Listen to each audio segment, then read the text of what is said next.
Um, hey, why do I smell smoke? Is everything alright over here? I checked out your room and you weren't there. I don't remember hearing you leave, and wait, we have a fireplace? I never really noticed. Never seen you use it before. Hey, are you... No. Well, I'm not gonna lie, I can tell by your smell you're not alright. What's up? You're depressed again. Oh, that's gonna be fine. Come here and hug me. Let's talk about it. You won't. That is. There's no harm in it. It's good for you to let yourself speak freely to someone that's... Oh, we're here today, aren't we? But you can tell me what's going wrong.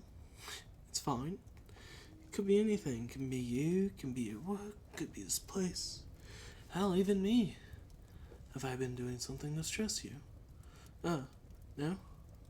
Alright, I'm glad to hear that. I was afraid maybe a little overnight stay in space had gotten a little too existential for you.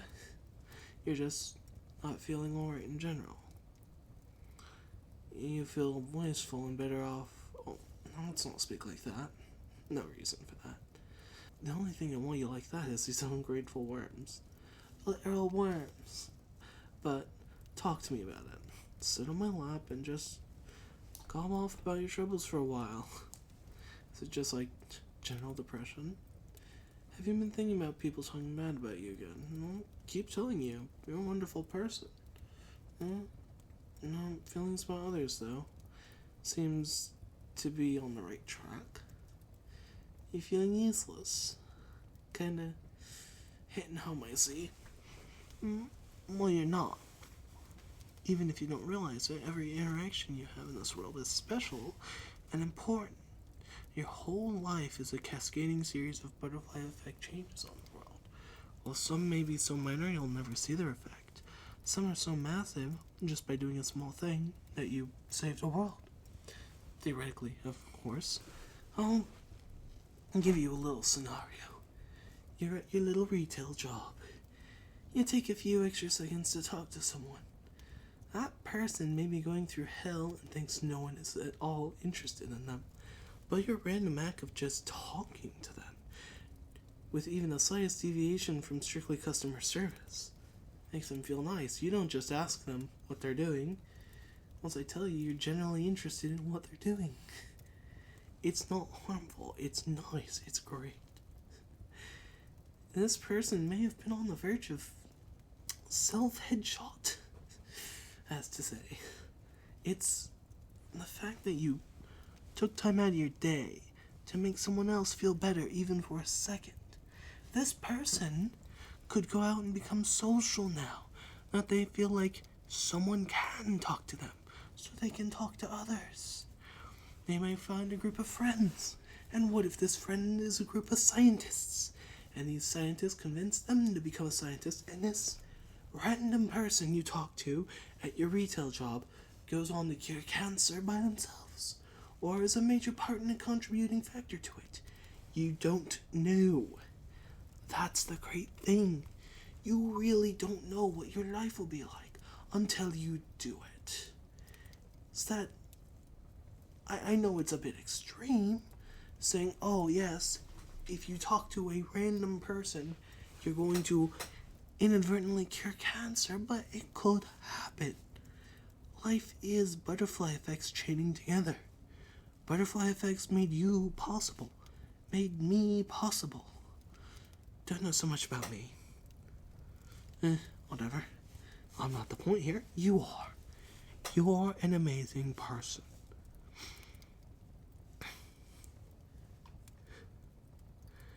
Do you feel better? Somewhat. I know that was a bit extreme. I know that was a bit out of the blue. But I felt like it was something you needed to hear. Given how long I've been alive, I've watched some butterfly effects transcend. Well, some. It's been so many I can't really remember directly any right now. But they're there. I've seen people's lives change because one person talked to them. For the better or for the worse?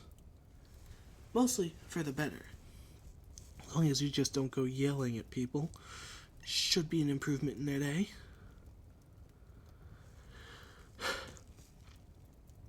Your life should be about universal improvement to the world. I'm doing my part right now, even if it's just localized to you. See? Hey, I'm just glad I can be around to help you out. Yeah, you want to cuddle for a bit more and listen to the fire? It's been months since I've actually just sat down and listened to the fire crackle. Last time was back, well, when I met you. I had a fire going, remember? You do? Yeah, it's great, right? It's just one of those things you enjoy.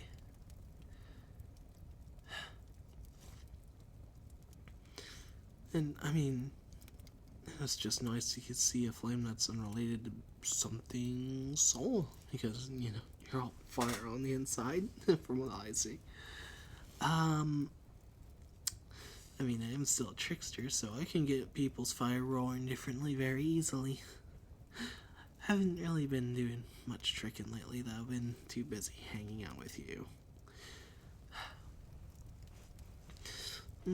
Never really told you about my days of fate deviation and divinity.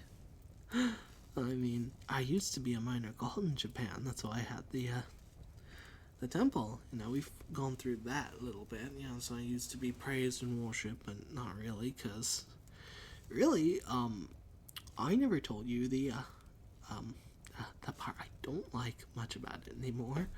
I was an edgy little motherfucker because I was still a young kitsune.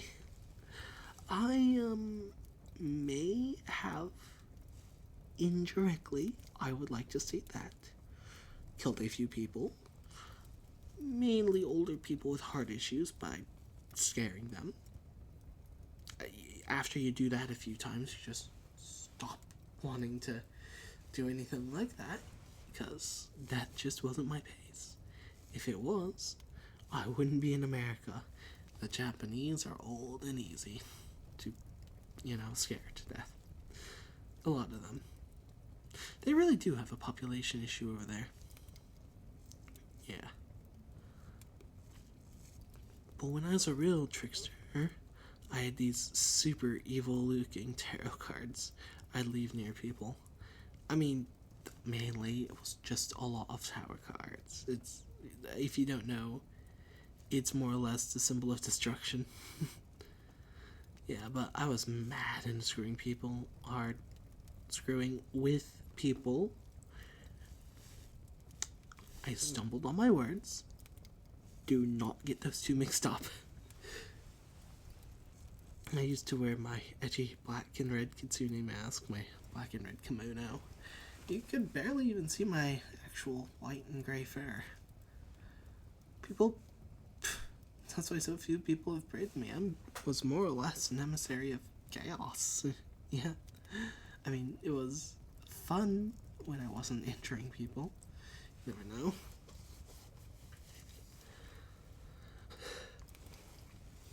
I did take my part in a little forcible butterfly affecting.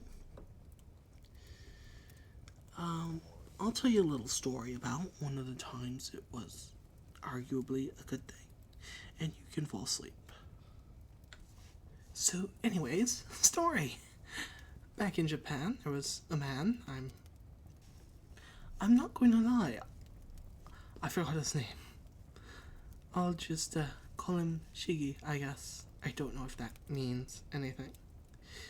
Well, Shigi was a lie and a cheat for the Yakuza. Real arse.